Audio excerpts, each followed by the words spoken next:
The clock blinked 3:00 a.m. Arian jolted awake, heart pounding, sweat chilling his skin.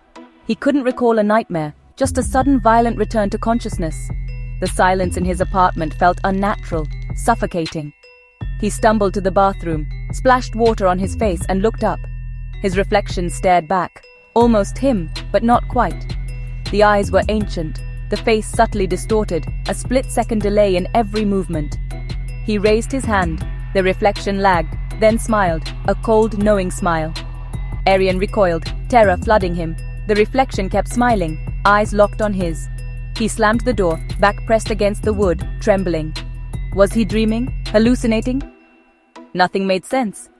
No explanation could erase the certainty the man in the mirror was not entirely him. It was a glitch, a ghost in the machine of his own reality.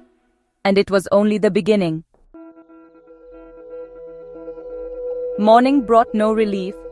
Arian moved through his routine, haunted by the memory of the mirror.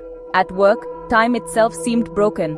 The digital clock skipped seconds, 21, 22, 24.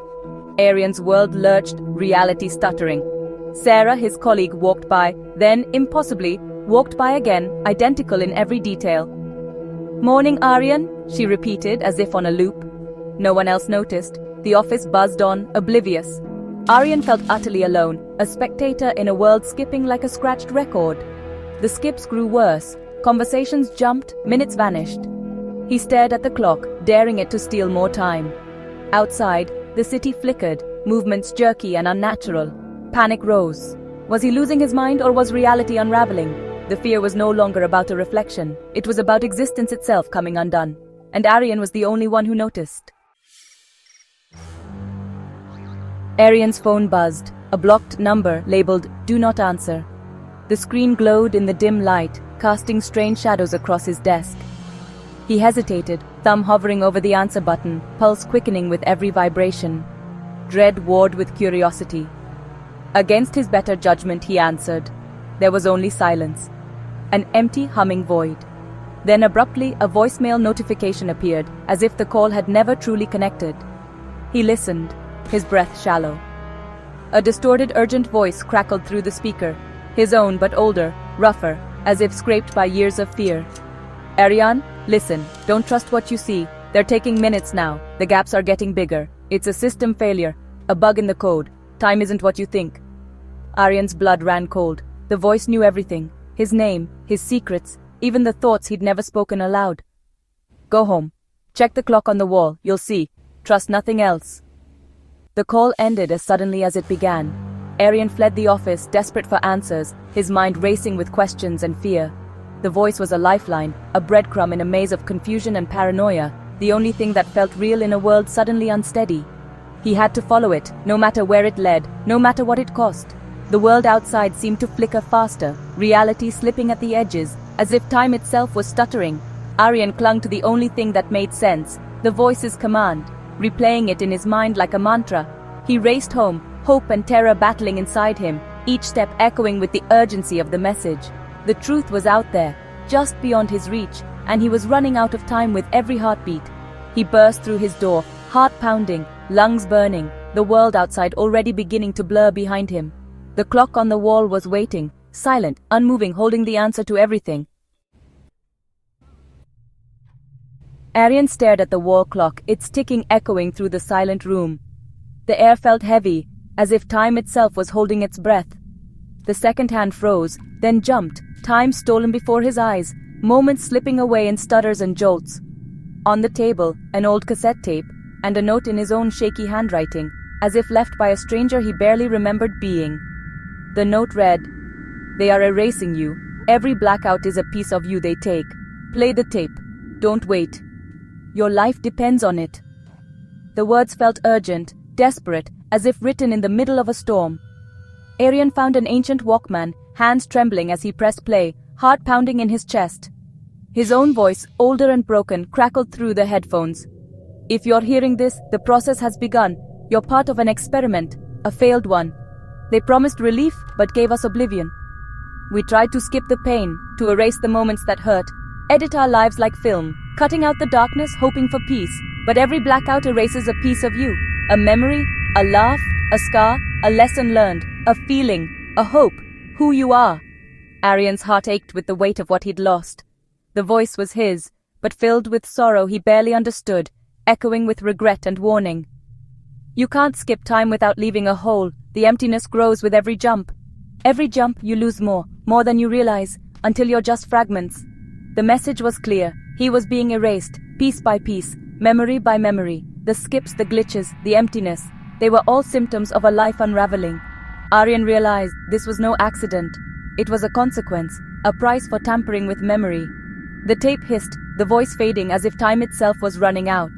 Aryan wiped away a tear, the weight of loss settling in, heavier than before.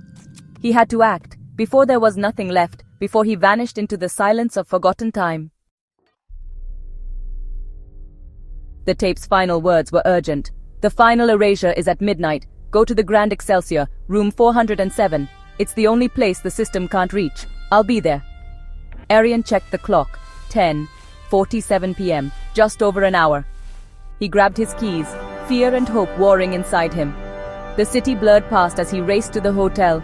The Grand Excelsior loomed, old and imposing. Aryan hurried to the 4th floor, heart hammering. Room 407 waited, a threshold between erasure and survival. He knocked. The door opened instantly. Inside, a man waited, older, haunted but unmistakably Aryan. The room was sparse, the air electric with tension. Midnight was coming. Aryan stepped inside, ready to face the truth. The final confrontation had begun.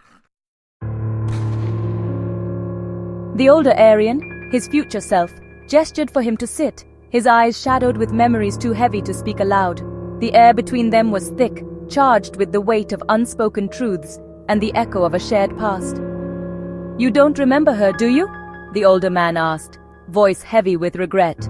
His words trembled, as if each syllable cost him a piece of himself. Aryan shook his head, blank, searching his mind for a face he could not find, a name that slipped through his fingers like mist. We did this to forget her.